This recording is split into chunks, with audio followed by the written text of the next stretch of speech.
गुरुर्ब्रह्मा गुरुर्विष्णु गुरुर्देवो महेश्वरः गुरुः साक्षात् परब्रह्म तस्मै श्री गुरवे नमः।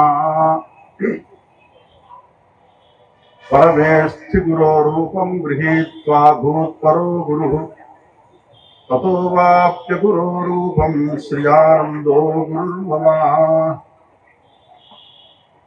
योऽन्तः प्रविश्य मम वाचमिमां प्रसुप्तां सञ्जीवयति अखिलशक्तिधरस्वधाम्ना अन्यांश्च हस्तचरणश्रवणत्वगादीन् प्राणान् नमो भगवते पुरुषाय तुभ्यम्। नमः शिवाभ्यां नवयौवनाभ्यां परस्पराश्लिष्टववृद्धराभ्यां नगेन्द्रकन्या वृषकेतनाभ्यां नमो नमः शङ्करपार्वतीभ्याम्। मञ्जुसिञ्चितमञ्जीरं वामवर्धं महेशितुः आश्रयामि जगन्मूलं जन्मूलं वचसामपि। उमामहेश्वराभ्यां नमः। ఈనాడు 2025 నవంబర్ 10వ తారీఖు విశ్వావసునామ సంవత్సర కార్తీక మాసం.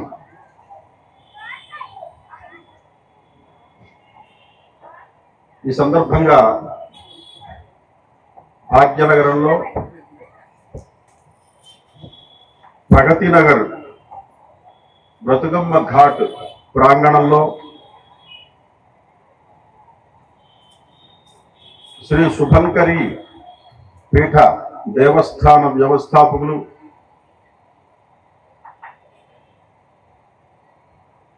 దిలీప్ శర్మ యొక్క ఆధ్వర్యంలో జరుగుతున్నటువంటి అపూర్వమైన అద్భుతమైనటువంటి కార్యక్రమానికి శ్రీకారం చుట్టాడు. కోటి దీపోత్సవం. ఈ కార్యక్రమం ప్రతి సంవత్సరం కూడా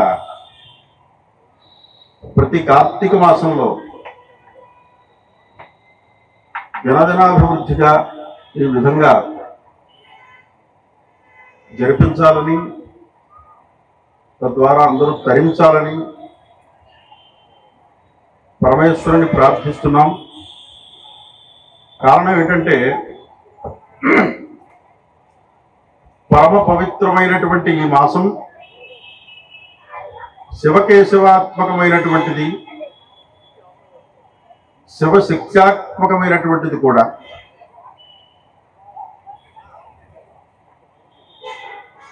వాగర్ధావివ సంపృక్తౌ వాగర్ధ ప్రతిపత్తయే జగతః పితరౌ వందే పార్వతీ పరమేశ్వరౌ అని కాళిదాస మహాకవి చెప్పినట్లు ఈ ప్రపంచమంతా, జగత్తంతా కూడా పార్వతీ పరమేశ్వరుల నుంచి ఆవిర్భవించింది. ఈ జగత్తుకి వారు తల్లిదండ్రులు కాబట్టి విశ్వమంతా కూడా శివశక్తి స్వరూపమే అని. ఎలాగైతే శబ్దానికి అర్థానికి భేదం లేదో అదేవిధంగా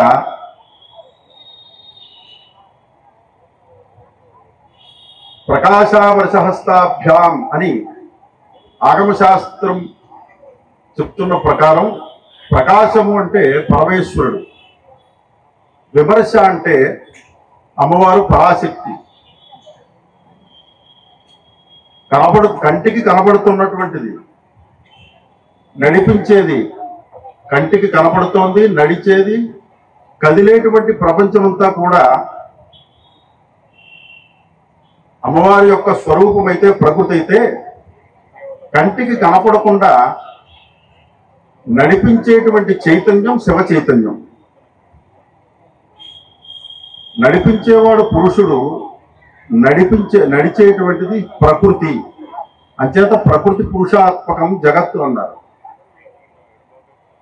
లౌకికంగా ఉదాహరణగా చెప్పుకోవాలంటే చూపు లేనటువంటి ఒక భార్య కాళ్ళు లేనటువంటి తన భర్తని భుజాల మీద పెట్టుకుని భర్త సూచించినటువంటి మార్గాన్ని అనుసరించి ఎలాగైతే నడుస్తుందో ఆ విధంగా పరమేశ్వరుడు వ్యక్తమవ్వడానికి కంటికి కనిపిస్తున్నటువంటి ఈ భౌతిక ప్రపంచాన్ని ఆశ్రయిస్తాడు, ఆ భౌతిక ప్రపంచాన్ని అధిష్ఠిస్తాడు.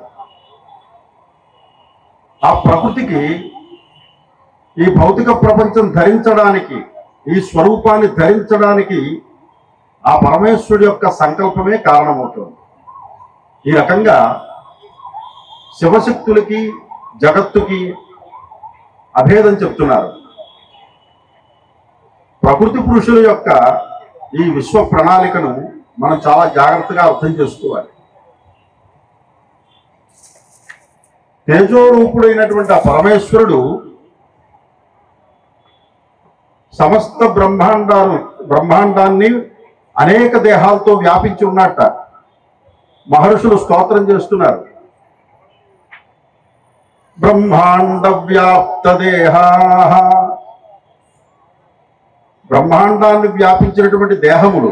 బ్రహ్మాండము అంటే అతలాది సప్త అధోలోకములు, అతల వితల సుతల తలాతల రసాతల మహాతల పాతాళ అని 7 అధోలోకములు, భూరాది సప్త ఊర్ధ్వలోకములు, భూలోక భువర్లోక సువర్లోక మహర్లోక జనోలోక తపోలోక సత్యలోక అని 7 ఊర్ధ్వలోకములు. ఈ 14 లోకాలు కలిపి బ్రహ్మాండంట.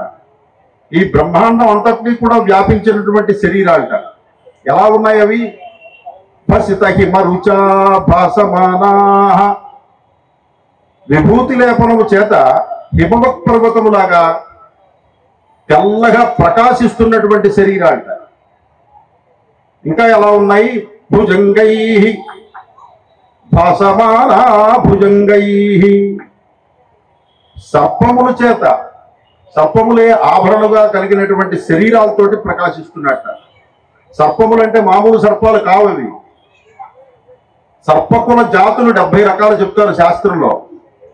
70 రకాల సర్పకుల జాతుల్లో ప్రధానమైనటువంటివి 8 సర్పాలు ఉన్నాయట. సర్పోనంతశ్చ శేషశ్చ కపిలో నాగకాలిక శంఖపాలో భూధరశ్చ అష్టసర్ప ప్రకీర్తిత అని వాళ్ళు సర్పకులాలకి నాయకులు అన్నమాట. దేవతా స్వరూపాలు, కామరూపాన్ని ధరించగలిగినటువంటి శక్తి కలిగిన ఆ సర్పాలతోటి ఆభరణములుగా కలిగినటువంటి శరీరాలు.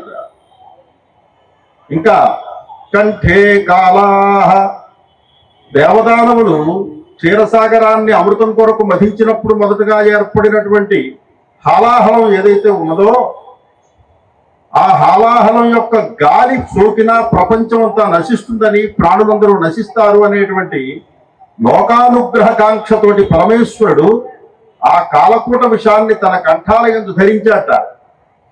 ఆ కాలకూటం వల్ల నల్లగా ఉన్నటువంటి కంఠాలతోటి ప్రకాశిస్తోందిట. ఇంకా ఎటువంటిది? కపర్దాహ, కపర్దోస్య జటాజూట అంటారు. కపర్ద అంటే జటాజూటములే కిరీటములుగా కలిగినటువంటి పరమేశ్వరుడు. ఎలా ఉన్నాయి ఆ కిరీటాలు అంటే? కలిత శశికళాహ, చంద్రవంకతోటి అమ్మవారిని స్తుతిస్తారు లలితా సహస్రంలో. అష్టమీ చంద్ర విభ్రాజ దళిక స్థల శోభిత అని అమ్మవారి యొక్క పాలభాగం అష్టమీ చంద్రుడిలాగా వెలుగుతూ ఉంటుందిట, ఆ ఆకృతిలో ఉంటుందిట. అటువంటి అష్టమీ చంద్రుడి కళతో కూడినటువంటి పరమేశ్వరుడి యొక్క జటాజూటము. ఇంకా ఎలా ఉన్నది అంటే లోపల గంగాదేవి తిరుగుతోందిట. తెల్లటి గంగాదేవి జటాజూటంలో ఉన్నది. బయట అష్టమీ చంద్రుడితోటి ప్రకాశిస్తున్నటువంటి కిరీటములు. చండ కోదండహస్తాహ, ఇంకా ఏ రకంగా ఉన్నాడు అంటే భయంకరములైనటువంటి అగ్ని సదృశములైనటువంటి ధనుర్బాణాలు కలిగిన బాహువులతో కూడిన చేతులట, బాహువులతో కూడిన దేహములు. త్యక్షాహ, 3 నేత్రములు కలిగిన వాడు. సూర్య సోమ అనలాత్మకం జగత్ అంటారు. ఒక కన్నేమో సూర్యుడు, ఒక కన్నేమో చంద్రుడు, ఒక నేత్రమేమో అగ్ని. సూర్య సోమ అనలాత్మకం జగత్ అన్నారు. అటువంటి జగత్స్వరూపుడు పరమేశ్వరుడు ముల్లోకాల్ని రక్షించేటువంటి వాడు, 14 లోకాల్ని వ్యాపించినటువంటి ఆ ఈశ్వరుడికి సూర్యుడు చంద్రుడు అగ్ని మూడు నేత్రములుగా కలిగిన వాట. కలిత శశికళా చండ కోదండహస్తా త్ర్యక్షా రుద్రాక్షమాలా. రుద్రాక్షమాలలు ఎటువంటివి? అకారాది క్షకారాంత మాతృకా వర్ణరూపిణి అన్నారు. అకారం మొదలుకొని క్షకారం వరకు మాతృక అన్నారు అక్షరమాలని. మనం ఏ చదువు చదవాలన్నా మొట్టమొదటి రావాల్సినటువంటి అక్షరాలే అవి. ఆ అక్షరాలు రాకపోతే ఏ చదువు మనకు అవ్వదు. మొట్టమొదటి నేర్చుకోవలసినటువంటి అక్షరాలు, దాన్ని మాతృక అన్నారు. అమ్మవారి స్వరూపంట. ఒక్కొక్క అక్షరానికి ఒక్కొక్క అధిష్టాన దేవత ఉంటుంది. అకారం అమృత అని, ఆకారం ఆకర్షణిని, ఇకారం ఇంద్రాణి అని, ఈకారం ఈశ్వరి అని, ఇలాగా 51 అక్షరాలకి 51 దేవతలు ఉన్నారు. అటువంటి యోగిని దేవతల్ని అక్షరమాలగా ధరించినటువంటి వాట ఈశ్వరుడు. రుద్రాక్షమాల అంచేతే ఈశాన సర్వ విద్యానాం అన్నారు. సమస్త విద్యలకి కూడా అధిష్టాన దేవత సరస్వతీదేవి అని మనం అనుకుంటాం. ఆ సరస్వతీదేవిని కూడా అనుగ్రహించినటువంటి విద్యాప్రదాత ఎవరు అంటే సమస్త విద్యా స్వరూపుడు, సమస్త విద్యలకి మూలభూతుడు ఎవరంటే పరమేశ్వరుడు అనమాట. అటువంటి పరమేశ్వరుడు విద్యలన్నింటినీ కూడా రుద్రాక్షమాలుగా ధరించినటువంటి వాడు. సులలిత వపుష, శరీరాలు చాలా అందమైనటువంటి శరీరాలు, మామూలు శరీరాలు కాదు. ఎటువంటి శరీరములు అంటే శాంభవాహ, షడ్గుణైశ్వర్యములతో కూడి షడంగములతో కూడినటువంటి శరీరాలు. అగ్నిష్టోమాది సమస్త క్రతు శరీరములు ఈశ్వరుడివి. నమశంభవే చ అగ్నిహోత్రాత్మనే, మజోభవే చ దర్శ పూర్ణమాసాత్మనే, నమశంకరాగ చ చాతుర్మాస్యాత్మనే, మయస్కరాగ చ నిరూఢ పశుబంధాత్మనే, నమశివాగ చ జ్యోతిష్టోమాత్మనే, శివతరాగ చ సర్వకృత్వాత్మనే అని చెప్తారు. సమస్త యజ్ఞస్వరూపుడు, అగ్నిష్టోమాది సమస్త క్రతుస్వరూపుడు ఈశ్వరుడు. విష్ణుమూర్తి యజ్ఞోవై విష్ణు, యజ్ఞస్వరూపుడు విష్ణువు. ఈశ్వరుడు యజ్ఞ దేహం కలిగినటువంటి వాడు. షడ్గుణైశ్వర్య సంపన్నుడు. మహాన్యాసం చెప్పినప్పుడు కూడా ఈ దశాంగ రౌద్రీకరణం, షోడశాంగ రౌద్రీకరణం చేసినప్పుడు అక్కడ చెప్తారు ఈ మంత్రాలు. నమశంభవే జమజోభవే నమశంకరాగ జమయస్కరాగ నమశివాగ శివతరాగ చ అని ఈ 6 కూడా చాలా ప్రధానమైనటువంటి అంగముట పరమేశ్వరుడికి. వాటిని షడ్గుణైశ్వర్యములు అని వర్ణిస్తారు. 6 రకాల ఐశ్వర్యాలు ఉన్నాయన్నమాట. వాటితోటి కూడినటువంటి వాడు, యజ్ఞ శరీరాన్ని ధరించినటువంటి వాడు. మూర్తి భేదాహ, ఇంకా ఎటువంటి వాడు? మూర్తములు అంటే కంటికి కనిపించేటువంటివి. పృథివ్యాది పంచభూతములు, పృథివీ ఆపహ తేజ వాయు ఆకాశ, సూర్యుడు చంద్రుడు, యజ్ఞయాగములు క్రతువులు చేసేటువంటి, సత్కర్మలు చేసేటువంటి యజమాని. ఇలాగా 8 స్వరూపాలతో ప్రత్యక్షంగా మనకి పరమేశ్వరుడు కనిపిస్తున్నాడు అని శంకరాచార్యులు వారి దక్షిణామూర్తి స్తోత్రంలో చెప్తారు. భూరంభాం శనలోనిలోంబర మహర్నాథో హిమాంసు పుమాన్ ఇత్యాభాతి చరాచరాత్మక విధం యస్యైవ మూర్త్యష్టకం అని 8 రకాల మూర్తులతోటి మనకి కనిపిస్తున్నట్ట పరమేశ్వరుడు ప్రత్యక్షంగా. అలాగా మూర్తి భేదాహ, 8 రకాల దేహములతోటి మూర్తులతోటి కనిపిస్తున్న దేహములతో కూడినవాడు. రుద్రాహ, ఇంకా ఈ దేహాలే కాదు, ఏకాదశ రుద్ర శరీరాలు ఉన్నాయట. ఏకాదశ రుద్రులు అని చెప్తారు అంతరిక్ష దేవతలు. ఏకాదశ రుద్రులు 11 రకాల నామాలతోటి 11 రకాల రూపాలతోటి ఉంటారట. మహాదేవ శివో రుద్ర, శంకరో నీలలోహిత, ఈశాన విజయో భీమ, దేవదేవ భవోద్భవ, ఆదిత్యాత్మక శ్రీరుద్ర అని 11 నామాలు 11 రూపాలతోటి ఉంటారట. అటువంటి పరమేశ్వరుడు, వేదము చేత ప్రతిపాదించబడినటువంటి పరమేశ్వరుడు మనల్ని అనుగ్రహించుగాక అని మహర్షులు స్తోత్రం చేస్తున్నారు. అట్టి పరమేశ్వరుడు, తేజోరూపుడైనటువంటి ఆ పరమేశ్వరుణ్ణి ఆరాధించడం అంటే ఈ కార్తీక మాసంలో ఇంకా విశేషం. కార్తీక మాసము అంటే కృత్తికా నక్షత్రేణ యుక్త పౌర్ణమాసి అన్నారు. కృత్తికా నక్షత్రం నక్షత్రాల్లో చాలా ప్రధానమైనటువంటి నక్షత్రం, అగ్నిదేవతాకమైన నక్షత్రం అని చెప్తారు. అందువల్లే ఈ కృత్తికా నక్షత్రం ఎప్పుడైతే ప్రవేశిస్తుందో ఆ నక్షత్రం నుంచి కూడా యజ్ఞయాగాది క్రతువులు చేసేటువంటి వారు కొన్ని శ్రౌతయాగాలు ఈ నక్షత్రాన్ని అనుసరించి చేస్తారట. అలాగే వేదశివ శివో వేద వేదాధ్యాయి సదాశివ అంటారు. వేదమై ఈశ్వరుడు, వేద స్వరూపుడు ఈశ్వరుడు కాబట్టి ఈ కృత్తికా నక్షత్రం నుంచి మొదలుపెట్టి కృత్తికా మండల దీక్ష అని వేద విద్వాంసులు దీక్షగా చేస్తారట. అంచేత అగ్నిదేవతాకమైనటువంటి నక్షత్రము ఈ కృత్తికా నక్షత్రం, దాంతో ఏర్పడినటువంటి మాసం కార్తీక మాసం. అంచేతే రుద్రోవా ఏషహాయదగ్ని అని వేదం చెప్తోంది. రుద్రుడు సాక్షాత్తు అగ్నిస్వరూపుడు అని చెప్పనేసి మనకి పురాణాలు చెప్తున్నాయి. ముఖ్యంగా కార్తీక మాస విశిష్టతను మనం తెలుసుకోవాలి అంటే శివకేశవాత్మకమైనటువంటి మాసం కార్తీక మాసం.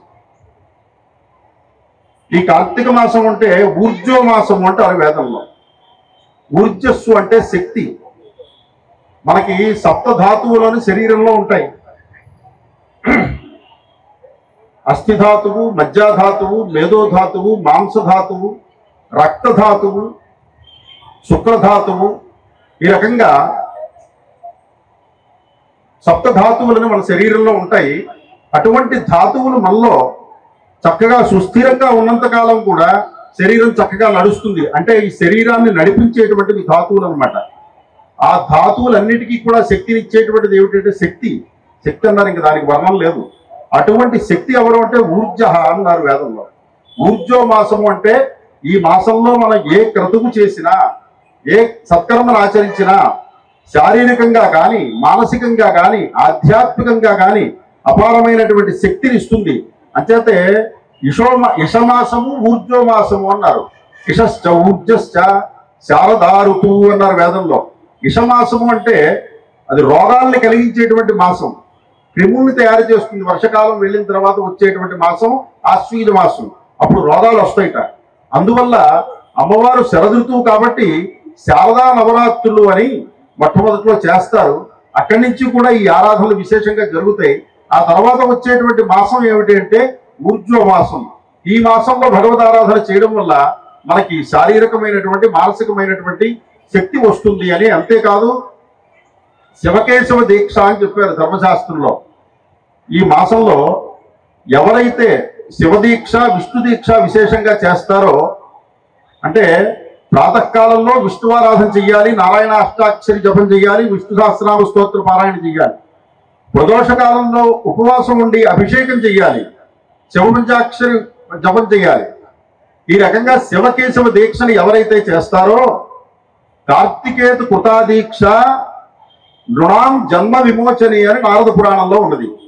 కార్తీక మాసంలో ఏ మనిషి అయితే ప్రతి కార్తీక మాసంలో ప్రతి సంవత్సరం జీవించున్నంత కాలం ఈ రకమైనటువంటి దీక్ష చేస్తారో ఈ జన్మలోనే వాళ్ళకి విముక్తి లభిస్తుంది అని చెప్పి నారద పురాణంలో మనకి చెప్తున్నారు. అలాగే తులసీ ధారణ అన్నారు. తులసీమాల ధారణ విశేషంగా ఎప్పుడైనా సంవత్సరంలో ఆ తులసి మాల తీసుకుని శ్రీకృష్ణుడి యొక్క మెడలో వేసి ఈ కార్తీక మాసంలో విశేషంగా ఏకాదశి రోజు అయితే ఇంకా మంచిది, మనం కనుక మెడలో ధరించినట్లయితే వాళ్ళకి విష్ణు పదం ప్రాప్తిస్తుంది అని విష్ణు ధర్మోత్తర పురాణం చెప్తోంది. అలాగే స్కాంద పురాణం ద్వారకా మహాత్మ్యం చెప్తోంది. ఏవం సంప్రాప్య విధివతు మాలాం కృష్ణ గళేర్పితం ధారయేత్ కార్తికో యో వై సగచ్చేద్ వైష్ణవం పదం అని. ఎవరైతే కార్తీక మాసంలో ఈ తులసిమాలని ధరిస్తారో వారు విష్ణు పదాన్ని చేరుతారు అని చెప్తున్నారు. చాలా విశేషమైనటువంటి మాసం ఈ కార్తీక మాసం. ఇంతేకాదు కార్తీక మాసంలో ముఖ్యంగా ఏకాదశి తిథి, దాన్ని ఏమన్నారంటే బోధన ఏకాదశి అన్నారు. గృహస్థులకి చాతుర్మాస్య దీక్ష వ్రత సమాప్తి రోజు అనమాట. యతీశ్వరులకు చాతుర్మాస్య దీక్ష ఆషాఢ శుద్ధ పూర్ణిమ, గురు పూర్ణిమ నుంచి ప్రారంభించి భాద్రపద శుద్ధ పూర్ణిమ వరకు చేస్తారు. 4 పక్షాలు చేస్తారు చాతుర్మాస్యం. కానీ గృహస్థులు ఆషాఢ శుద్ధ ఏకాదశి నుంచి ప్రారంభించి దాన్ని శయన ఏకాదశి అంటారు. కార్తీక శుద్ధ ఏకాదశి వరకు బోధన ఏకాదశి అంటారు. ఇప్పటి వరకు 4 నెలలు చేయాలి గృహస్థులు ఎవరైనా సరే. వాళ్ళు ఈ 4 మాసాలు కూడా విశేషంగా లక్ష్మీనారాయణను ఆరాధన చేయడం, 1 నెల పప్పుని విడిచిపెట్టడం, 1 నెల పాలు విడిచిపెట్టడం, 1 నెల పెరుగు విడిచిపెట్టడం, 1 నెల కూరలు విడిచిపెట్టడం, ఈ రకమైనటువంటి ఆహార నియమాలతోటి ఈ 4 మాసాలు గృహస్థులు చేస్తారు. ఏకాదశి రోజు కూడా చాలా విశేషమైనటువంటిది. వారికి ఈ దీక్ష విరమణ రోజు అనమాట. ఇలాంటి విశేషాలు ఇంకా చాలా ఉన్నాయి. గోపాష్టమి అని, వన్నీ షష్ఠి అని, భగినీ హస్తభోజనం అని, మరి బలిపాడ్యమి అని, కార్తీక మాసం ప్రతిరోజు కూడా ఒక పర్వదినమే చెప్పాలంటే. దీంట్లో విశేషంగా ఏం చెప్పారంటే దీపోత్సవము అన్నారు. దీపారాధన చేయడం, దీపోత్సవం చేయడం. ఇందులో ఆకాశదీపం అని చెప్తారు ఆగమ శాస్త్రంలో. ఆ కార్తీక మాసం ప్రారంభం రోజున, పాడ్యమి రోజున దేవాలయాల్లో ధ్వజస్తంభం మీద ఆకాశదీపం అని పెడతారు. మకరధ్వజుడు అనేటువంటి మహారాజుకి శ్రీకృష్ణ పరమాత్మ ఇచ్చినటువంటి అనుగ్రహం అది. నా ఎదురుకుండా ఎప్పుడు ధ్వజంలో నువ్వు ఆశ్రయించుంటావు, నీ శిరస్సు మీద దీపారాధన చేస్తారు, అందరికీ కూడా దారి చూపిస్తుంది అని శ్రీకృష్ణ పరమాత్మ అనుగ్రహాన్ని ఇస్తాడు. అయితే ఆకాశదీపం అనేటువంటిది ఇళ్లల్లో కూడా అందరూ పెట్టాలి అని చెప్పని, కేవలం దేవాలయాల్లోనే కాదు, ఆ దీపారాధన చేయడం వల్ల బయట నుంచి వచ్చేటువంటి క్రిములు, బ్యాక్టీరియాస్, ఈ వాయు దోషాలు ఏవైతే ఉంటాయో, మలినాలు, కాలుష్యములు, వీటిని తొలగిస్తుంది. దీపారాధన చేయడంలో ముఖ్యోద్దేశం అది. దీపోత్సవము అన్నారు. చేత కలియుగంలో దీపారాధన చేసే విషయంలో అసలు ఏం చెప్తోంది మనకి మన సంప్రదాయం, సనాతన ధర్మం ఏం చెప్తోంది, వేదం ఏం చెప్తోందంటే అగ్నిర్వై దేవానామ మమః విష్ణు పరమః అని. మన ధర్మంలో ఏ చిన్న కర్మ చేసినా, ఏ చిన్న కార్యక్రమం ప్రారంభించినా మొట్టమొదటి దీపారాధనతో ప్రారంభిస్తాం. మొత్తం కార్యక్రమం అంతా, కర్మంతా పూర్తయిన తర్వాత మంత్రపుష్పం అని చెప్తాం. అది తీసుకెళ్లి విష్ణుమూర్తికి సమర్పిస్తాం. అంటే మొట్టమొదట ఆరాధింపబడే దేవత అగ్ని. పరమైనటువంటి వాడు, అందరికంటే పరమైనటువంటి వాడు, మన కర్మలన్నీ కూడా స్వీకరించేటువంటి వాడు విష్ణువు. అంచేత విష్ణు పరమః అన్నారు. అటువంటి అగ్ని ఉపాసన చేయడము అంటే, దీపారాధన చేయడము అంటే అగ్ని ఉపాసన చేయడమే. నేను భారతీయుణ్ణి అని చెప్పుకునేటువంటి ప్రతి వ్యక్తి కూడా నిత్యం ఇంట్లో దీపారాధన చెయ్యాలి, దీపారాధనని గౌరవించాలి. ఏ ఇంట్లో అయితే నిత్యము దీపారాధన జరగదో ఆ ఇంట్లో ఏ ఒక్క దేవత ఉండదు. సరికదా, పిశాచాదులు ఉంటాయిట. ఎందుకంటే దీపము అంటే అగ్నిహోత్రం లాంటిది. ఎక్కడైతే అగ్ని ఉంటుందో పురుషుడు అగ్నిహోత్రం చేస్తాడు, బ్రహ్మచారి అగ్ని కార్యం చేస్తాడు, గృహస్థు ఔపోసన చేస్తాడు, అహితాగ్ని అగ్నిహోత్రం చేస్తారు. మామూలు వాళ్ళు కానీ స్త్రీలు కానీ ఏం చెయ్యాలండి అంటే దీపారాధన చేసి దాన్ని పూజించమన్నారు. దీపం దుర్గా స్వరూపం, దీపం సుబ్రహ్మణ్య స్వరూపం. దేవతార్చన చేసినప్పుడు పంచాయతనము అని చెప్పారు. శంకరాచార్యుల వారు షణ్మత స్థాపనాచార్య అని 6 మతములు స్థాపించారు. శైవము, వైష్ణవం, శాక్తం, సౌరం, గాణాపత్యం, కౌమారం, ఈ రకంగా 6 మతాలని స్థాపన చేశారు. అయితే దాన్ని అనుసరించే పంచాయత పూజ అనేటువంటిది వచ్చింది. మరి ఆ రోజు ఎక్కడుందండి అంటే, సుబ్రహ్మణ్య స్వామి అంటే మనలో ఉండేటువంటి చైతన్య స్వరూపమే. కాబట్టి ఆ సుబ్రహ్మణ్య స్వామిని దేవతార్చన చేసేటప్పుడు మొట్టమొదటిగా దీపారాధన మీద ఆరాధన చేస్తారు, ఆవాహన చేస్తారు. అంచేత దీపాన్ని ఆరాధన చేయడం అంటే భారతీయత. భారతాహ అన్నారు. భాయాం రతాహ భారతాహ అని అర్థం. భా అంటే కాంతి. ఎవరైతే కాంతిని ఆరాధన చేస్తారో వారందరూ కూడా భారతీయులే అని. అటువంటి దీపారాధన ఒక విశిష్టత ఇంకా చాలా చెప్పారు మన ధర్మాల్లో. దీపారాధన ఏ రకంగా చెయ్యాలి, ఏ విధంగా చెయ్యాలి అని అన్నప్పుడు, సాధ్యం త్రివర్తి సంయుక్తం వహ్నినాయోదితం ప్రియం గృహాణ మంగళం దీపం త్రైలోక్య దిపురాపహ భక్త్యాదీపం ప్రయచ్చామి దేవాయ పరమాత్మనే త్రాహిమాన్ నరకాద్ఘోర దివ్య జ్యోతిర్నమోస్తుతే అని చెప్తారు. సమస్తమైనటువంటి పాపాలని తొలగించి ఆ పరమేశ్వరుడి కొరకు వెలిగించినటువంటి దీపారాధన ఏదైతే ఉన్నదో, మనల్ని ఘోరమైనటువంటి నరకాలను ఉద్ధరించేటువంటి దీపానికి నేను నమస్కరిస్తున్నాను అని. అయితే ఈ దీపం ఏ రకంగా వెలిగించాలండి అంటే, సాధ్యం గోఘృతంతో, ఆవు నెయ్యితోటి కూడి, ఆవు నెయ్యి వెయ్యంట, ఆవు నెయ్యి వెయ్యొచ్చు లేదా నువ్వుల నూనె వేయొచ్చు. ఉత్తమం గోఘృతం ప్రోక్తం మధ్యమం తిలతైలకం అని చెప్పారు.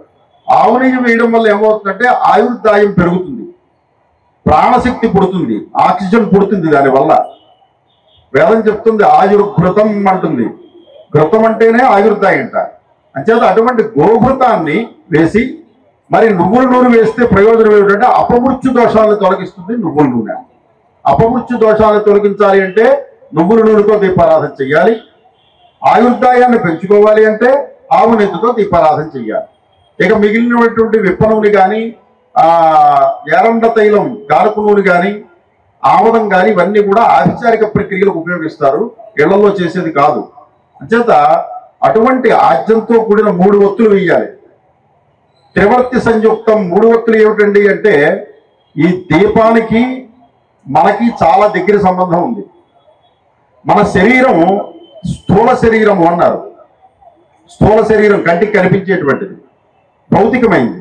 అలాగా పాత్ర స్థూలమైనటువంటి శరీరం అయితే దాని లోపల ఉండే 3 ఒత్తులు మన శరీరంలో ఉండేటువంటి సూక్ష్మ కారణ లింగ శరీరములు. 3 దేహాలు ఉంటాయి మన శరీరంలో, సూక్ష్మ శరీరం, కారణ శరీరం, లింగ శరీరము అని. ఆ 3 శరీరాలకి ప్రతీకగా 3 ఒత్తులు అక్కడ వేసి వెలిగిస్తారన్నమాట. ఆ 3 ఒత్తుల్ని అంటుకుని ఆ దీపం వెలుగుతూ ఉంటుంది. లోపల ఈ 3 ఒత్తుల్ని 3 జీవుల్ని 3 దేహాలని అంటిపెట్టుకుని జీవాత్మ అనేటువంటి వాడు వెలుగుతూ ఉంటాడు ఎప్పుడు కూడా. ఎంతవరకు దీపం వెలుగుతుందండి అంటే ఎప్పటి వరకు అయితే తైలం ఉంటుందో నెయ్యి ఉంటుందో అంతవరకు దీపం వెలుగుతూ ఉంటుంది. అది అయిపోగానే ఆ దీపం అనంతాకాశంలో కలిసిపోతుంది. అలాగే మన శరీరంలో ఉండేటువంటి సూక్ష్మ కారణ లింగ శరీరములు ఏవైతే ఉన్నాయో మన కర్మ వాసనలు ఉన్నంత వరకు మన శరీరంలో జీవుడు ఉంటాడు. వాటిని అంటిపెట్టుకుని కర్మవాసనలు అయిపోగానే ఆ జీవుడు సూక్ష్మ శరీరాన్ని, కారణ శరీరాన్ని, లింగ శరీరాన్ని తీసుకుని వెళ్ళిపోతాడు. ఎక్కడికి వెళతాడంటే మళ్ళీ ఈ శరీరాన్ని విడిచిపెట్టి ఈ శరీరంతో మనం ఏ కర్మలైతే మనం చేస్తున్నామో ఆ కర్మలన్నింటినీ సూక్ష్మ శరీరంతో పట్టుకెళ్ళి ఆ కర్మల్లో ఎటువంటి కర్మలైతే ఉన్నాయో దాన్ని చూసుకుని ఏ రకమైన దేహాన్ని ధరించాలి, మానవ దేహమా, పశుదేహమా, పక్షిదేహమా, భూచరమా, జలచరమా, ఖేచరమా, ఎటువంటి దేహాన్ని ధరించాలి అనేటువంటి దాని హేతువు, దాని కారణం చూసుకుని కారణదేహంతో నిర్ణయించుకుని ఆ దేహంలో స్త్రీ దేహంలోనా పురుష దేహంలోనా ఏ రకమైన దేహంలో ప్రవేశించాలి లింగ శరీరంతో నిర్ణయించుకుని ఈ 3 కూడా జీవుడు ఇంకో శరీరంలోకి ప్రవేశిస్తాట. ప్రవేశించిన తర్వాత ఈ శరీరం ఏమవుతున్నప్పుడు దీన్ని భౌతికమైనటువంటి శరీరం, దీన్ని కట్టి అంటారు. అందుకోసం ఒక దీపం ఆ సందర్భంలో మాత్రమే వెలిగిస్తారు, ఒక ఒత్తి వేసి. అంచేత ఎక్కడ కూడా ఇళ్లలో ఉత్సవాల్లో కాదు, ఇందాక మనం చెప్పుకున్నాం దీపారాధన వేరు, దీపోత్సవం వేరు. ఇళ్లలో చేసినప్పుడు ఎప్పుడు కూడా ఒక ఒత్తి అందుకు వెయ్యకూడదు అని చెప్తారు. 3 ఒత్తులు ఎందుకు వెయ్యాలి అంటే మనకి దీపారాధనకి చాలా దగ్గర సంబంధం ఉన్నది కాబట్టి 3 ఒత్తులు వేసి దీపారాధన చేయడం అనేటువంటిది మన సంప్రదాయము. అటువంటి దీపారాధన కార్యక్రమం జ్యోతిస్వరూపుడైనటువంటి పరమేశ్వరుణ్ణి సాక్షాత్తు ఆరాధించినట్లే ఈ కార్తీక మాసంలో దీపోత్సవం అనేటువంటి దాన్ని చేయడం వల్ల ఈ జన్మలోనే ముక్తి లభిస్తుంది అని చెప్పని శివకేశవాత్మకమైనటువంటి మాసం కాబట్టి కార్తీక మాసం, దీంట్లో దీపారాధన చేయడం చాలా విశేషంగా చెప్పుకొచ్చారు. ఈనాడు ఈ హైదరాబాద్ భాగ్యనగరంలో మన ప్రగతి నగర్ బతుకమ్మ ఘాట్లో ఏర్పాటు చేసినటువంటి కోటి దీపోత్సవ కార్యక్రమంలో ఎవరైతే పాల్గొంటారో వారందరికీ కూడా ఆ జ్యోతి స్వరూపుడి అయినటువంటి శివశక్తి స్వరూపుడైనటువంటి అమ్మవారి యొక్క అనుగ్రహం పరిపూర్ణంగా అందరికీ కలుగుతుంది అని చెప్పని ఆశిస్తున్నాం. ఇంకా విషయం ఇక్కడ ముఖ్యంగా చెప్పుకోవలసింది, మనం ఎక్కడికి వెళ్ళినా ఏ గ్రామానికి వెళ్ళినా ఆ గ్రామంలో ఉండేటువంటి ముఖ్యమైన ప్రధానమైనటువంటి దేవత ఎవరంటే గ్రామ దేవత. ఎక్కడికి వెళ్ళినా సరే ఆ గ్రామ దేవతను మనం ఆరాధన చెయ్యాలి. చాలా మందికి గ్రామ దేవతారాధన అంటే గ్రామ దేవతలు అంటే చిన్న చూపు ఉంటుంది. మన ప్రాంతానికి సంబంధం లేదు ఈ దేవత, మన ప్రాంతంలో చెయ్యరు, వాళ్ళు ఎవరో చేసుకుంటారో మనకి సంబంధం లేదు, లేదా మనం వేరే దేవతను ఆరాధిస్తాం, ఈ దేవతను మనం ఆరాధించకూడదు ఎందుకంటే పెద్దమ్మవారిని ఆరాధిస్తూ ఉంటాం. ఇటువంటి న్యూనమైనటువంటి అంటే తక్కువ క్షుద్ర భావాలు అంటారు, అటువంటి భావాలతో కొంతమంది ఉంటారు. దానివల్ల ఏమవుతుందంటే దేవతాపరాధం కలుగుతుంది. మూల ప్రకృతి నుంచి ఆగ్రహం గమ్మున వస్తుందో రాదో మనకి తెలియదు, కానీ గ్రామ దేవతల నుంచి మాత్రం ఆగ్రహం త్వరగా వస్తుందిట. అంచేత మనం గ్రామ దేవతారాధన చేసుకోవడం అనేటువంటిది చాలా విశేషం. ఈ సందర్భంలో చెప్పుకుంటున్నాం ఈ మాట ఎందుకంటే ఇక్కడ చెక్కడం, ఇక్కడ బతుకమ్మ ఘాట్ అన్నారు. ఇక్కడ అసలు బతుకమ్మ అంటే ఎవరు? ఒకనొకప్పుడు 1000 సంవత్సరాల పూర్వం దీనికి ఒక చరిత్ర ఉందిట. 1000 సంవత్సరాల పూర్వం బృహదీశ్వరుడు అనేటువంటి ఈశ్వరుని శివలింగాన్ని అమ్మవారి నుంచి వేరు చేసి ఎక్కడికో తీసుకెళ్లారు, తంజావూరు తీసుకెళ్లారు అని చెప్పనేసి చరిత్ర కనిపిస్తుంది, చరిత్ర చెప్తోంది. ఆనాడు అమ్మవారు చాలా ఆగ్రహించిందిట. ఇక్కడ ఉండేటువంటి తెలంగాణ వాసులందరూ కూడా చాలా బాధపడ్డారట. అమ్మవారు ఆగ్రహానికి గురయ్యారు. ఆవిడ్ని శాంతింప చేయడం కోసం అని చెప్పని అమ్మవారిని, అసలు అమ్మవారి యొక్క మొట్టమొదటి పేరు బృహదీశ్వరి, బృహదీశ్వరి అమ్మవారు అంటారు. ఆ అమ్మవారిని రకరకాల పువ్వులతోటి ఏవైతే ఆ కాలంలో దొరుకుతాయో ఆ పువ్వులన్నీ కూడా తీసుకొచ్చి గుట్ట కింద పేర్చి, ఎలాగా మేరు పర్వతం ఎలా అయితే ఉంటుందో ఆ ప్రకారంగా పేర్చి మధ్యలో అమ్మవారిని, పార్వతీదేవిని దుర్గా స్వరూపంగా పెట్టి దుర్గా అమ్మవారుగా భావించి, ఎందుకంటే వాళ్ళ కష్టాలని గట్టెక్కించేటువంటి దుర్గా అమ్మవారు కాబట్టి అక్కడ ఆవిడ స్థాపన చేసి ఆవిడ చుట్టూతా ఒక లయబద్ధమైనటువంటి నాట్యంతో గాన రూపంగా ఆవిడని స్తుతి చేసేవారట. అలా చెప్పేటువంటిది మొట్టమొదట బృహదీశ్వరి ఆరాధన అనేవారు, తర్వాత ఆవిడని బృహదమ్మ అనేవారట. ఆ తర్వాత కాలాంతరంలో బతుకమ్మగా మారింది. ఇప్పుడు ఈనాడు ఈ భాగ్యనగరంలో, హైదరాబాద్ లో చాలా విశేషమైనటువంటి ఉత్సవాలు జరిపిస్తూ ఉంటారు. అలాగే వనదేవతలు సమ్మక్క సారక్క అని, అలాగే ఈ జంట నగరాలను రక్షించేటువంటి అమ్మవారు పెద్దమ్మ తల్లి అంటే సాక్షాత్తు వనదుర్గ అమ్మవారు. ఈ రకంగా గ్రామ దేవతారాధన చాలా విశేషంగా చెప్పబడింది మన శాస్త్రాల్లో. అందువల్ల దాన్ని తెలుసుకోవాలి. ఈ కలియుగంలో మనం ఏది సాధించాలన్నా సంఘే శక్తి కలవు యుగే అన్నారు. సాంఘికమైనటువంటి శక్తితోటే మనం ఏదైనా సాధించాలి. ఇందాక చెప్పుకున్నాం దీపోత్సవం అని. ఇంట్లో చేసుకునే దీపారాధన వేరు, ఇక్కడ దీపోత్సవం వేరు. ఇది సాంఘిక శక్తి. ఎంతమంది కలిసి చేస్తే ఇక్కడ ఒక చైతన్యం పుడుతుంది, దేవతా చైతన్యం పుడుతుంది, మన ధర్మం నిలబడుతుంది, ఆర్ష ధర్మం నిలబడుతుంది. ఇది అందరికీ కూడా ఒక మార్గం కింద తయారవుతుంది. ఎందుకంటే ఇది శాస్త్రం చెప్పే మాట. త్రేతాయాం మంత్రశక్తిశ్చ జ్ఞానశక్తి కృతయుగే ద్వాపరే యుద్ధశక్తిశ్చ సంఘే శక్తి కలవు యుగే అన్నారు. కృతయుగంలో, సత్యయుగంలో అందరూ కూడా జ్ఞానవంతులేట. అలాగే త్రేతాయుగంలో అందరూ తపస్సు చేసి మంత్రశక్తిని సంపాదించినటువంటి వాళ్ళు. ద్వాపర యుగంలో యుద్ధం చేసి దేన్నైనా సాధించుకున్నటువంటి వాళ్ళు.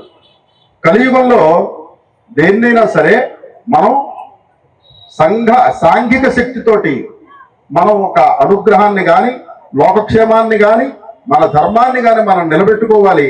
ఆ రకమైనటువంటి కార్యక్రమాలు, ఉత్సవాలు సాంఘిక శక్తితో, ఆధ్యాత్మిక కార్యక్రమాలు ఎవరో ఒకరు చేసుకోవడం కాదు, ఒకరు సంకల్పం చేయవచ్చు. ఈనాడు శుభంకరీ పీఠం తరపు నుంచి దిలీప్ శర్మ గారు సంకల్పం చేయవచ్చు. ఎందుకోసం? 10 మంది తరించాలి అనేటువంటి దృష్టితోటి, లోకానికి క్షేమం కలగాలి అనేటువంటి దృష్టితోటి, మరి ధర్మం నిలబడాలి అనేటువంటి దృష్టితోటి ఇవాళ రోజున మతాలను చెప్పి పెట్టుకుంటూ పరమతాల కేసుకి వెళ్ళిపోతూ, పరమతాల కేసు ఎక్కువ, దాంట్లో ఉండేటువంటి తాత్కాలికమైన ప్రయోజనాల కోసం తెలియక, సంప్రదాయం ఏమిటో తెలియక చిన్నప్పటి నుంచి కూడా మార్గం తప్పేస్తున్నారు. ఆ మార్గం తప్పకుండా ఇటువంటి విధానంలో అందరికీ కూడా, అంటే ఇవాళ రోజున దేవుడికి దండం పెట్టాలంటేనే మొహమాట పడేటువంటి పరిస్థితి వచ్చేసింది. దేవుడికి మనస్ఫూర్తిగా దండం పెట్టాలంటే పక్క వాళ్ళు చూస్తారేమో అని సిగ్గుపడుతూ ఉంటారు. అలాంటివి పోవాలి అంటే కలియుగంలో సాంఘికమైనటువంటి శక్తి కావాలి. అందువల్ల ఇక్కడ ఏర్పాటు చేసి ఇటువంటి అద్భుతమైనటువంటి జ్యోతి కార్యక్రమం, కోటి దీపోత్సవం అనేటువంటి ఒక కార్యక్రమాన్ని ఏర్పాటు చేస్తున్నారు. జ్యోతి ఆరాధన అంటే మనల్ని మనం దర్శించినట్లే. మనలో ఉండేటువంటి ఆత్మజ్యోతి బయట ఉండే చీకటిని తొలగిస్తుంది, మనలో ఉండే అజ్ఞానాన్ని తొలగిస్తుంది, మనకి ఏకాగ్రతను కలిగిస్తుంది, మన స్వరూపాన్ని మనకి చూపిస్తుంది జ్యోతి అనేటువంటిది. వేదం చెప్తోంది, ఆర్ద్రం జ్వల దిజ్యోతి రహమస్మి జ్యోతిర్జ్వల దిబ్రహ్మాహమస్మి యోహమస్మి బ్రహ్మాహమస్మి అహమస్మి బ్రహ్మాహమస్మి అహమేవాహం మాం జుహోమి స్వాహ. ఆర్ద్రం జ్వలతి, తడియందు దీపం వెలుగుతోందిట. ఇందాక స్వామివారు చెప్పారు, ఓ మాపహ జ్యోతిరస అని. ఆపహ జ్యోతిరస, నీటి యందు దీపం వెలుగుతోంది. జ్యోతి రసం ఎలా అవుతుంది అంటే నీటి యందు దీపం వెలుగుతోంది. అది ఎలాగా అంటే తాత్వికంగా తెలుసుకోవాలి అంటే మనలో ఉండేటువంటి వాడి జీవుడు అంటాం. జీవ అంటే అర్థం ఏమిటంటే నీరు అని అర్థం. జీవ అంటే నీరు. ఆ జీవుడి మీద సర్వ చైతన్యం, స్వయం ప్రకాశ స్వరూపుడైనటువంటి పరమాత్మ యొక్క తేజస్సు పడితే ఆ జీవుడు ప్రతిఫలంగా ప్రకాశిస్తున్నాడు, అంటే రిఫ్లెక్ట్ అవుతున్నాడు జీవుడు. స్వతహాగా జీవుడికి కాంతి లేదు. ఆ పరమాత్మ యొక్క తేజస్సు పడ్డం చేతన జీవుడు కాంతిగా ప్రకటన అవుతున్నాడు, అంటే రిఫ్లెక్ట్ అవుతున్నాడు. అక్కడి నుంచి జీవాత్మ అంటున్నారు. ఎందుకంటే ఆత్మతత్వం తనకి సంక్రమించింది కాబట్టి ఆ జీవుడిని జీవాత్మ అన్నారు. అటువంటి జీవుడు మనలో ప్రవేశిస్తూ ఉంటాడు. జీవాహ అంటే జలం అన్నమాట. అటువంటి జీవుడు మనలో ప్రకాశిస్తూ ఉంటాడు, ఎప్పుడూ వెలుగుతూనే ఉంటాడు. ఆ వెలుగుతున్న లోపల వెలుగుతున్న జ్యోతిని మనం చూడలేకపోతున్నాం. కాబట్టి నిత్యం కూడా బయట ఉండేటువంటి జ్యోతిని అక్కడ వెలిగించి దాని ద్వారాగా ఏకాగ్రతగా మనం దాన్ని ఎదురుకుండా కూర్చుని ధ్యానం చేసినట్లయితే మనలో ఉండేటువంటి ప్రకాశం మనకి కనిపిస్తుంది అని సోహమర్కమయం జ్యోతి అర్కజ్యోతిరహం శివ ఆత్మజ్యోతిరహం శుక్ల సర్వజ్యోతి రసోస్ప్యహం అన్నారు. మొదట జీవుడు జలంలో ఉన్నవాడు, తడితో ఉన్నవాడు. ఆ ఎక్కడి నుంచి ప్రకాశిస్తున్నాడు? పరమాత్మ నుంచి. ఏ రూపంలో వస్తుంది? సూర్యుడి నుంచి వస్తుంది. ఈ జీవుడు ఏ రకంగా పుడుతున్నాడు అంటే సూర్యుడి నుంచి పుడుతున్నారు. నూనం జన సూర్యేణ ప్రసూత అని వేదం చెప్తోంది. సూర్యుడి నుంచి జీవులు ఎలా పుడుతున్నారు అంటే సూర్యుడి నుంచి వర్షం కురుస్తుంది. ఆ వర్షాల వల్ల నదులు ప్రవహిస్తున్నాయి. ఆ నదిలో స్నానం చేయడం వల్ల జీవుడు వాళ్ళల్లో ప్రవేశిస్తున్నాడు. వాళ్ళల్లో ప్రవేశించి జీవుడు ఒక ఇద్దరు శరీరాల్లో నుంచి ట్రాన్స్ఫర్ అవుతున్నాడు. తద్వారా జీవోత్పత్తి కలుగుతోంది. అర్కమయం జ్యోతి సోహం అర్కమయం జ్యోతి. ఆ జ్యోతి ఎవరు? అర్కమయుడు, ఆత్మజ్యోతి. ఆ ఆత్మజ్యోతిని తెలుసుకున్నవాడు ఏమవుతాడో సర్వజ్యోతి అన్నారు.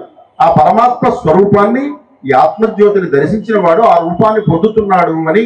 చేత ఎక్కడి నుంచి అయితే మనం వస్తున్నామో ఆ స్వరూపాన్ని మనం తెలుసుకునే ప్రయత్నం చేయాలి అంటే మనం ఇంట్లో తప్పకుండా దీపారాధనలు, ఈ కార్యక్రమాలు కూడా నిత్యం ఇక్కడ చేసి వదిలేసాము అని కాదు, ఇక్కడ అలవాటు చేయడం అనమాట. ఇక్కడ రెండు రకాలు. ఒకటి సాంఘిక శక్తి, సాంఘికంగా అందరూ కలిసి చేసే కార్యక్రమం. రెండోది ఇక్కడ శిక్షణ. ఇక్కడ చక్కగా శిక్షణ పొందితే ఏ రకమైన మొహమాటాలు ఉండవు. మనస్సు అంతా తేలికైపోతుంది, మనస్సు శుద్ధమైపోతుంది అనమాట. మనస్సు మకిలిగా ఉంటే రోజు మనం స్నానం చేస్తాం. శ్రీకృష్ణ పరమాత్మ చెప్తాడు, ప్రతిరోజు స్నానం చేస్తున్నారు దేనికోసం? ఒళ్ళు శుభ్రం చేసుకోవడానికి. మరి ఒళ్ళు శుభ్రం చేసుకుంటే మరి లోపల ఉండేటువంటి మనస్సుని ఎప్పుడు శుభ్రం చేస్తావు? అంచేత రోజుకు ఒక్కసారైనా సకృత్ గీతాంభసి స్నానం అన్నాడు ఆయన. సకృత్ గీతాంభసి స్నానం. మనస్సుకి ఏ రకమైన మకిలి పడుతుంది అంటే సంసార మాలిన్యం పడుతుంది. ఆ సంసారం అనేటువంటి మాలిన్యాన్ని తొలగించాలి అంటే ఒక్కసారైనా గీత అనేటువంటి నదిలో నువ్వు స్నానం చెయ్యాలి అని చెప్పి శ్రీకృష్ణ పరమాత్మ చెప్తున్నాడు. అంచేత ఇంట్లో దీపారాధన చేయడము, మరి అలాగే ఈ జ్యోతి వెలిగించడము, ఇటువంటి సాధన చేసినట్లయితే మనిషి తన స్వరూపాన్ని తను తెలుసుకోగలుగుతాడు. అలా తెలుసుకున్నవాడు ఎవరైతే ఉన్నాడో నిజంగా నీటితోటి దీపాన్ని వెలిగిస్తారు, అందులో సందేహం లేదు. అలాంటి వాళ్ళు ఇక్కడ ఉన్నారు. అంటే ఒక చిన్న ఉదాహరణ చెప్పి నేను ముగిస్తాను. మా గురుదేవులు శ్రీయానందనాథ గురుదేవులు బ్రహ్మశ్రీ యనమల వేణుగోపాల శాస్త్రి గారు, మా తండ్రి గారు, ఒకానొకప్పుడు 1,00,000 జ్యోతిర్లింగార్చన అనేటువంటి కార్యక్రమం చేశారు. అంటే ఇక్కడ దీపాలు ఎలా పెట్టామో ఇక్కడ భక్తితో చేసే కార్యక్రమం. అది శాస్త్రీయంగా విధితో చేసే కార్యక్రమం. మనం అందరికీ లింగార్చన ప్రస్థానం తెలుస్తుంది. శివలింగాకారంలో లింగాలు పేరుస్తారు, మట్టితోటి తయారు చేసి లింగాలు పేరుస్తారు. అలాగే జ్యోతులు కూడా పేరుస్తారు. సహస్ర జ్యోతిర్లింగార్చన అంటారు. శివరహస్య ప్రోక్త కైలాస యంత్రం అంటారు దాన్ని 1,20,000 ప్రమిదులతోటి శివరహస్య ప్రోక్త కైలాస యంత్రం అనేటువంటిది వేస్తారు. ఆ ఒక్క శివలింగం ఒకటే 2 ఎకరాలు దాటి పడుతుంది అనమాట. ఈ కార్యక్రమం మొత్తం చేయాలంటే ఒక 5 ఎకరాల స్థలం ఉండాలి. ఇలాగా అన్ని ఏర్పాట్లు చేశారు. ప్రమిదలు పేర్చి దాంట్లో నూనె వేసి ఒత్తులు వేయడానికి కనీసం ఒక 5 రోజులు పడుతుంది. ఎన్నో 100 మంది పేరిస్తే 5 రోజుల కార్యక్రమం. ఇదంతా సిద్ధమైన తర్వాత గంటలో కార్యక్రమం మొదలు పెట్టాలి అన్నప్పుడు కుంభవృష్టి వర్షం పడడం మొదలుపెట్టింది. 5 ఎకరాల స్థలం, విపరీతమైన వర్షం. అయితే గురువు గారు వచ్చారు, ఈ వర్షాన్ని పట్టించుకోలేదు, ఏర్పాట్లు అయ్యాయా అని అడిగారు. బయటకు వచ్చారు. వర్షం దానంతా అది కురుస్తూనే ఉంది. చాలా మంది అడుగుతున్నారు, వర్షం కురుస్తోంది కదా, కార్యక్రమం జరుగుతుందా, ఉన్నదా కార్యక్రమం అంటే ముందర ఈ శంక అనమాట. కార్యక్రమం ఆగిపోతుంది అని. అయ్యో కార్యక్రమానికి ఏమన్నా ఇబ్బంది వస్తుందేమో, కార్యక్రమానికి ఇబ్బంది కలిగిందే అనే పశ్చాత్తాపం కాదు. ఏమంటే కార్యక్రమం ఆగిపోయిందా అనే ప్రశ్న వస్తుంది ముందర. ఇది కలిసి స్వభావం అంటారు దీన్ని. చేత అయ్యో శుభ్రంగా జరుగుతోంది కార్యక్రమం రెండని చెప్పేవారు. అందుకని గురువు గారు ఆ ధ్యాస లేదు, వర్షం వస్తుంది అనేటువంటి ధ్యాస లేదు. వచ్చారు, 5 ఎకరాల స్థలం కూడా అలా తిరిగారు. ఇది జరిగినటువంటి విషయం నేను చెప్తున్నా, జరిగింది కాబట్టి. మనం పురాణాలు చెప్పుకుంటాం, కథలు చెప్పుకుంటాం, చరిత్రలు చెప్పుకుంటాం, ఎప్పుడో విషయాలు. కానీ మన మధ్యలో జరిగినటువంటిది, మా కళ్ళతో మేము చూసినటువంటిది, వారు ఇంకా నడియాడుతున్నటువంటి సమయంలో మనం చెప్పుకుంటున్నాం చక్కగా. అంచేత అటువంటి వారు అలా తిరిగారు. వచ్చిన తర్వాత సూత్రవేష్టం చేశారు, కూర్చున్నారు, సంకల్పం చేశారు, ప్రాణాయామం చేశారు. వర్షం అయితే ఆగిపోయింది. మరి మిగతా చోటంతా కూడా పడుతూనే ఉంది, ఇంకా ఊళ్ళో అంతా పడుతుంది. అయితే ఇప్పుడు దాంట్లో ప్రమిదల్లో ఉన్నటువంటి నూనె తీసి మళ్ళీ అదే నీళ్లు పడిపోయి, కుంభవృష్టి కదా, చాలా పెద్ద వర్షం పడింది, ఇంకా నూనె లేదు, మొత్తం వెళ్ళిపోయి ఆ నీళ్ళన్నీ తీసి ఒత్తులు తీసి మళ్ళీ కొత్తగా నూనె పోసి ఒత్తులు వేయాలంటే ఇంకొక 5 రోజులు పడుతుంది. అంటే ఏం చేయాలి అంటే అక్కడ ఒక అఖండం పెట్టారు. దాని యందు ఆత్మశక్తిని మంత్రశాస్త్రంలో చెప్తారు, స్వాత్మనామము అంటారు, స్వాత్మానంద నామము మంత్ర. అంచేతే దీక్షానామాలు ఉంటాయి శ్రీ విద్యోపాసనలో ఉన్న వాళ్ళకి. ఈ రోజుల్లో అందరూ పెట్టుకుంటున్నారు అనుకోండి, కాకపోతే ఆత్మస్వరూపాన్ని దర్శించిన వారికి మాత్రం దీక్షానామం పూర్తిగా వర్తిస్తుంది. ఆత్మ అంటే ఏమిటనేటువంటిది ఉపాసనలో అంతర్యజనం ఏ రకంగా ఉంటుంది అని తెలిసే వాళ్ళకి, ఆ జ్యోతిని, అంతర్గతమైన జ్యోతిని దర్శించిన వాళ్ళకి దాని గురించి తెలుస్తుంది. కాబట్టి దాన్ని తీసుకొచ్చి అక్కడ ఆవాహన చేశారు. దీంతో మొత్తం దీపాలు వెలిగించండి ఎవరైనా అని చెప్పారు. ఎవరొచ్చినా దాంతో దీపాలు వెలిగించారు. మరి నూనె తీయలేదు, నీళ్లు తీయలేదు, మళ్ళీ కొత్త నూనె పొయ్యలేదు, తడిసిపోయిన ఒత్తులు మార్చలేదు. కానీ 5 ఎకరాల స్థలం ఎలా ఉంది అంటే అడుగున్నర ఎత్తు బంగారం కరగేసి పోత పోసేసినట్టుగా ఉందన్నమాట. సువర్ణ ఛాయ అలా వెలిగాయి. బయట మొత్తం గాలి, ఓపెన్ ప్లేస్, అంతవరకు కూడా వర్షం, అవన్నీ ఆగిపోయాయి, దీపాలు వెలిగాయి. ఇది జరిగినటువంటిది ఆ వీడియోలు ఉన్నాయి, ఫోటోలు ఉన్నాయి. ఆ కార్యక్రమంలో ఉన్న వాళ్ళు కూడా పాల్గొన్న వాళ్ళు ఉన్నారు. మరి కొంతమంది పీఠాధిపతులు కూడా వచ్చారు, ఇక్కడ చెప్పుకోలేం కానీ ఆ పేర్లు. వాళ్ళు వచ్చారు, చూసి భూలోకంలో కైలాసం ఉండదా అన్నట్టుగా వారు భావించారు. ఆ పీఠాధిపతి గారు అయితే మాట అన్నారు, వేణుగోపాల శాస్త్రి గారు నాకు గురుతుల్యులు, వారికి ఈ సమక్షంలో ఈ శివుడి దగ్గర పాదాభివందనం చేయాలనే సంకల్పం కలిగింది. కాకపోతే ఈ కాషాయ బట్ట దాంట్లో అడ్డొస్తుంది నాకు అని చెప్పారు మైకు పట్టుకుని. సుమారు 5 లక్షల మంది జనం ఉన్నారు. 5 లక్షల మంది జనం ఉన్నారు. మరి అంత అద్భుతమైనటువంటి కార్యక్రమం ఎలా జరిగింది అది? ఆత్మజ్యోతిరహం శుక్ల సర్వజ్యోతి రసోస్ప్యహం, ఇది మంత్రశాస్త్రం చెప్తున్న మాట. కేవలం శాస్త్రవాక్యాలు శాస్త్రంలోనే అట్టే పెట్టి మనం ఏదో హాయిగా లౌకికంగా బతికేద్దాం, బతికున్నంత కాలం అనుకుంటే మన సంప్రదాయం చెడిపోతుంది. మన సంప్రదాయాన్ని నిలబెట్టేవాడు ఉండడు, మన గురించి మనం తెలుసుకునేటువంటిది కూడా ఉండదు. అందుకోసం ఈ మాటలు చెప్పడం ఏంటంటే గొప్ప కోసం కాదు, మన సంప్రదాయంలో ఇంత శక్తి ఉన్నది, మన ధర్మంలో ఇంత శక్తి ఉన్నది, మన వేద శాస్త్రాల్లో ఇంత శక్తి ఉన్నది, దాన్ని ఎవరైనా సాధించవచ్చు. ఈశ్వరారాధన ఎవరైనా చేయొచ్చు. ఇందాక చెప్పుకున్న పరమేశ్వరుణ్ణి ఆరాధించడం అంటే చక్కగా ఒక శివలింగం పెట్టుకుని ఇంట్లో 11 నామాలు ఉంటాయి ఆయనకి. నమస్తే అస్తు భగవన్ విశ్వేశ్వరాయ మహాదేవాయ త్రియంబకాయ త్రిపురాంతకాయ త్రికాగ్నికాలాయ కాలాగ్ని రుద్రాయ నీలకంఠాయ మృత్యుంజయాయ సర్వేశ్వరాయ సదాశివాయ శ్రీమన్మహాదేవాయ నమః. ఇది చాలా అద్భుతమైనటువంటి మంత్రం, ఎవరైనా చెప్పదగినటువంటి మంత్రం ఇది. మాలామంత్రం అంటారు. ఈశ్వరుడికి చాలా ప్రీతికరమైంది. 11 స్వరూపాలు దాంట్లో ఉన్నాయి. శివలింగం పెట్టుకుని చక్కగా నీళ్లతోటి భక్తితోటి ఆ ఈశ్వరుణ్ణి కనుక ఆరాధన చేసినట్లయితే పరమేశ్వరుడు మనకి అనుగ్రహాన్ని కూడా, అష్టమూర్తి స్వరూపుడైనటువంటి ఈశ్వరుడు కనుక ఉపద్రవాలు తెచ్చాడంటే మనం ఎక్కడ తట్టుకోగలం చెప్పండి? వాయు రూపమైన కరోనా వచ్చింది, అది మొత్తం గాలి రూపంలో ఉంది, కంటికి కనిపించలేదు. మనం ఎంత భయపడిపోయాం, ఏ పక్క నుంచి వస్తుందో తెలియదు. మనిషి అయితే ఇటు వస్తున్నాడు కొడతాడని చెప్పి అనుకోవచ్చు, అది ఎట్టి నుంచి వస్తుందో తెలియదు. అన్ని రంధ్రాలు మూసుకు కూర్చోవలసి వచ్చింది. చూసారా, ఒక్క వాయువు నుంచి వచ్చిన ఉపద్రవం. భూకంపం వచ్చింది, కుబేరుడు కూడా వాడి ఆస్తి వాడు కూడా లోపలికి వెళ్ళిపోతే గొడవ లేదు, వాడి ఆస్తి అంతా వెళ్ళిపోయింది, వాడు మాత్రం టెంట్లో మిగిలి ఉన్నాడు. వాడి బతుకంతా ఇంకెలా ఉంటుంది? పరమేశ్వరుడు యొక్క ఉగ్రరూపం, దాన్ని రుద్రస్వరూపము అంటారు. అలాగే వరదలు వస్తాయి, సునామీలు వస్తాయి, దాని నుంచి ఎవరు తప్పించగలరు? ఏ మనిషి అయినా ఆపగలరా? గేటు వేయగలరా? సముద్రం ముంచుకొస్తుందో లేకపోతే వరదలు వస్తాయో నదులు పొంగుతాయో ఆపగలరా ఎవరైనా? అలాగే సూర్యుడి నుంచి అతి నీలలోహిత కిరణ ప్రసారం 50 డిగ్రీలు ఎండ వచ్చిందంటే ఇంట్లో ఏసీలు కూడా పనిచేయవు. మనకి ఏం చేయాలో తెలియదు, అవి కాలిపోతూ ఉంటాయి. 50 డిగ్రీలు ఎండకే మనం తట్టుకోలేం. అతి నీలలోహిత కిరణ ప్రసారం కనుక భూమి మీదకి జరిగితే మొత్తం ప్రాణులంతా కూడా నశిస్తారట. అలాగే చంద్రుడి నుంచి వచ్చేటువంటి ఔషధి శక్తి లేకపోతే మనం తినే ఆహారంలో కూడా పటుత్వం ఉండదు. అలాగే యజ్ఞయాగాది క్రతువులు చేసేటువంటి యజమాని ఎవరైతే ఉన్నారో వాళ్ళ సత్కర్మలు మానేస్తే, ఆహితాగ్నులు యజ్ఞాలు మానేసిన, ఆగమశాస్త్రం చదువుకున్న వాళ్ళ యాగాలు మానేసిన, ఇలాంటి దిలీప్ శర్మ గారు లాంటి వాళ్ళు ఇలాంటి కార్యక్రమాలు చేయకపోయినా రుద్రుడి నుంచి ఉపద్రవాలు వస్తూనే ఉంటాయి. అలాంటి ఉపద్రవాలు ఈ ప్రాంతానికి రాకుండా ఉండడం కోసం దిలీప్ శర్మ గారు ఈనాడు ఇక్కడ కార్యక్రమాన్ని ఏర్పాటు చేసి ఇక్కడ ప్రజలందరూ కూడా సుఖంగా ఉండాలి, ఇక్కడ పరమేశ్వరుడి యొక్క అనుగ్రహం ఇక్కడ ఈ ప్రాంత ప్రజలందరికీ కూడా కలగాలి అనేటువంటి సదుద్దేశంతో దిలీప్ శర్మ ఇక్కడ అద్భుతమైన కార్యక్రమాన్ని ఏర్పాటు చేసి చేస్తున్నాడు. అటువంటి పరమేశ్వర అనుగ్రహం ఈనాడు ఈ కార్యక్రమంలో ఆఖరి రోజు పరమేశ్వరుడికి కాసేపట్లో అభిషేకం జరగబోతుంది. అటువంటి పరమేశ్వరుని ప్రతిరోజు ఇంట్లో కనుక అభిషేకం చేసినట్లయితే అందరికీ కూడా అనుగ్రహాన్ని ఇస్తాడు. బోళాశంకరుడు అంటాడు, పెద్ద పెద్ద యాగాలంటే ఆగమ శాస్త్రాలు తెలుసున్న వాళ్ళు చేస్తారు, వాళ్ళు ఎవరో చేస్తారో మనకి ఎందుకు అని అనుకోక్కర్లేదు. ఇంట్లో అభిషేకం చేస్తే చాలు, కాస్త నీళ్లు పోస్తే చాలు పరమేశ్వరుడు. కాళిదాసు మహాకవి ఒక దాన్ని బట్టి ఒక మాట చెప్పాడు, ప్రణిపాత ప్రతీకార సంరంభోహి మహాత్మనాం అన్నారు. గొప్ప వాళ్ళకి కోపం వచ్చిందిట, పెద్ద పెద్ద పీఠాధిపతులకో అంటే జ్ఞానులకి, చాలా విద్యావంతులకి. చదువు వేరు విద్య వేరు, చదువుకున్న వాళ్ళకి కాదు విద్య ఉన్న వాళ్ళకి. అలాగా వాళ్ళకి ఏదైనా ఆగ్రహం కలిగితే వాళ్ళ ఆగ్రహానికి ప్రతీకారం ఏమిటండి అంటే మన మనఃపూర్వకమైనటువంటి ఒక్క నమస్కారం చేస్తే వాళ్ళకి మొత్తం ఆగ్రహం తగ్గిపోతుంది.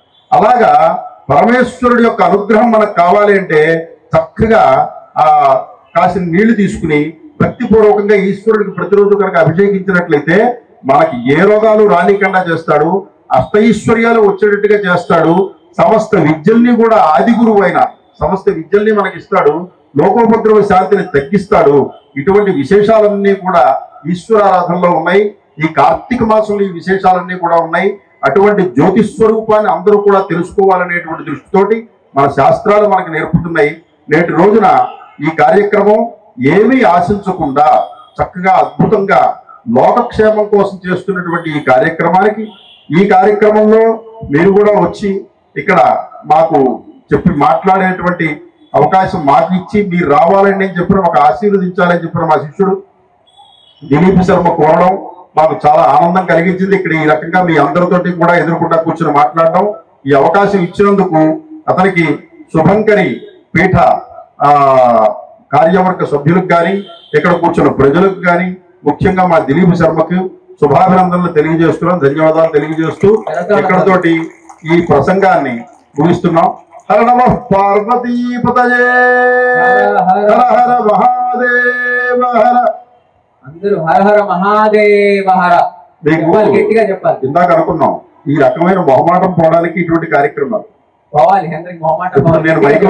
నేను మైకులో అరిచాను, నా కంఠమే అందరికీ వినిపిస్తుంది, నేను ఎంత సిగ్గుపడాలి? మీకు అర్థమైందా? మీరు గట్టిగా చెప్పారనుకోండి మీ కంఠం మీ దగ్గరే ఉంటుంది, అందరి కంఠం కలిపి పైకి వినిపిస్తుంది, అప్పుడు ఎవరూ సిగ్గుపడక్కర్లేదు. ఏమన్నా మొహమాట పడితే నేను మొహమాట పడాలి. అంచేత ఇలాంటి మొహమాటాలు పోవాలి. భగవంతుడు చక్కగా నోరిచ్చాడు, నోరారా హాయిగా చక్కగా నామస్మరణ చెయ్యాలి. చేతులు ఇచ్చాడు, చక్కగా పూజ చెయ్యాలి. కళ్ళు ఇచ్చాడు, చక్కగా ఆయన దివ్యమంగళ స్వరూపాన్ని మనం చూడాలి. చెవులు ఇచ్చాడు, ఆయన తాలూకు వైభవాన్ని మనం వినాలి. చేత మరొకసారి చెప్పండి అందరూ కూడా గట్టిగా హర నమః పార్వతీపతయే హర హర మహాదేవ హర. స్వస్తి.